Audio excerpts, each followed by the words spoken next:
5 ലോകകപ്പുകൾ നേടിയ Brazilian football ടീമിന് വർഷങ്ങളായി ലോകം മുഴുവൻ ആരാധകരുണ്ട്. ഇന്ന് ഈ ടീമിന്റെ ഭാഗമായ നെയ്മർ ബ്രസീൽ ടീമിലൂടെ ലോകമറിഞ്ഞ കളിക്കാരനായി മാറി. പക്ഷേ ബ്രസീലിയൻ ഫുട്ബോൾ ടീമിനെ ലോക ആരാധകരുടെ മുന്നിൽ എത്തിച്ചത് പെലെ എന്ന ഇതിഹാസമായിരുന്നു. അതുപോലെ 3 ലോകകപ്പുള്ള അർജന്റീനൻ ഫുട്ബോൾ ടീമിലൂടെ വളർന്നു വന്ന താരമാണ് മെസ്സി. പക്ഷേ ലോകം മുഴുവൻ അർജന്റീനൻ ആരാധകരെ സൃഷ്ടിച്ചതും നീലക്കുപ്പായം അണിയിച്ചതും മറഡോണ എന്ന ഇതിഹാസ താരം തന്നെയാണ്. ഇവിടെയാണ് CR7 എന്ന ക്രിസ്ത്യാനോ റൊണാൾഡോ വ്യത്യസ്തനാകുന്നത്. റൊണാൾഡോ തന്റെ കരിയർ കെട്ടിപ്പടുക്കുന്ന കാലത്ത് പോർച്ചുഗൽ എന്ന ഫുട്ബോൾ ടീം ഉണ്ടായിരുന്നു. പക്ഷേ അവർക്ക് ലോകമാകമാനം അർജന്റീനയെ പോലെയോ ബ്രസീലിനെ പോലെയോ ആരാധകർ ഉണ്ടായിരുന്നില്ല. ഒരു അത്ഭുത താരമായല്ല, കഠിനാധ്വാനം ഒന്നുകൊണ്ട് മാത്രം ഉയർന്നു വന്ന താരമാണ് റൊണാൾഡോ. കരിയറിലുടനീളം സ്വന്തം രാജ്യത്തെയും അദ്ദേഹം തോളിലെത്തി. പോർച്ചുഗൽ എന്നാൽ CR7 എന്ന് ലോക ഫുട്ബോൾ ആരാധകരുടെ മനസ്സിൽ സ്വർണ്ണ ലിപികൾ കൊണ്ട് ആ പോരാളി കുത്തിവെച്ചു.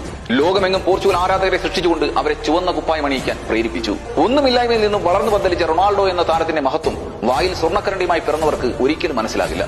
സ്വന്തം കാലിൽ വളർന്നവൻ, സ്വന്തം മണ്ണിനെ വളർത്തിയവൻ. Download ShareChat.